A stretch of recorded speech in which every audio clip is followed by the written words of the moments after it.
আজ লাঞ্চে ধোকা, ভেজ ডাল আর পোস্তের বড়া বানিয়েছিলাম।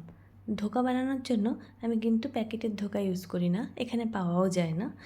ডাল বেটেই ধোকাটা করি। তো কাল রাতে আমি ওটাকে বেটে ধোকার শেপ দিয়ে ফ্রিজে রেখে দিয়েছিলাম। আজ সকালে উঠে তাড়াতাড়ি করে ধোকার ডালনা, ভেজ ডাল আর পোস্তের বড়া বানিয়ে নিলাম। আর এই যে টিফিন বক্সগুলো, এগুলো এক কাকিমা অনেক কিছু খাবার টিফিন বক্সে ভরে ভরে আমাদের পাঠান।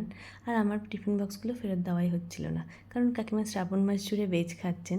তাই আজকে যেহেতু সোমবারে নিরামিষ করেছিলাম, ভাবলাম আজকে এটা বানিয়ে নিয়ে দিয়ে আসি। তাই সকাল সকাল রান্না করে নিয়ে চললাম কাকিমাকে দিতে।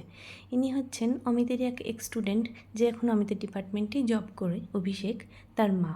অভিষেক এবার কলকাতা থেকে কাকিমাকে নিয়ে এসেছেন, আর কাকিমা আসার পর থেকে অনেক কিছু আমাদের খাইয়ে যাচ্ছেন। আমি যেহেতু অভিষেকের ফ্ল্যাটটা চিনতাম না, তাই অমিতের সঙ্গে গেলাম। অমিত আজ ছুটি করেছিল।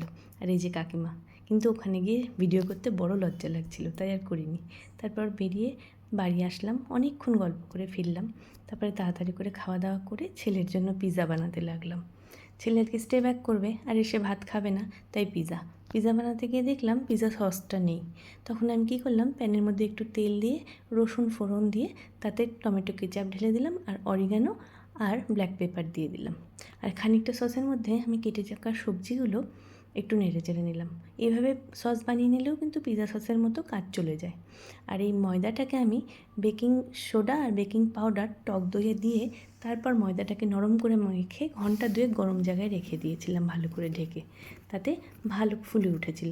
এইবার এটাকে বেলে সাইডগুলো উঁচু উঁচু করে আর মাঝখানে ফোর্ক দিয়ে একটু ফুটো ফুটো করে ওটাকে তাওয়াতে একটু ভালো করে সেঁকে নেওয়ার পরে ওই সসটা বানিয়েছিলাম সেটা মাখিয়ে দিয়ে, আর ওই সবজিগুলো দিয়ে, কর্ন দিয়ে, চিজ স্লাইস দিয়ে, একটু পনিরও দিয়ে ভালো করে টপিং করে নিয়ে তারপরে তাওয়াতে ঢেকে আবার সেঁকে নিলাম। বাড়িতে বানানো সব কিছু তো আর দোকানের মতো অথেন্টিক হয় না, তবে বাচ্চারা কিন্তু অত খুঁত ধরে না।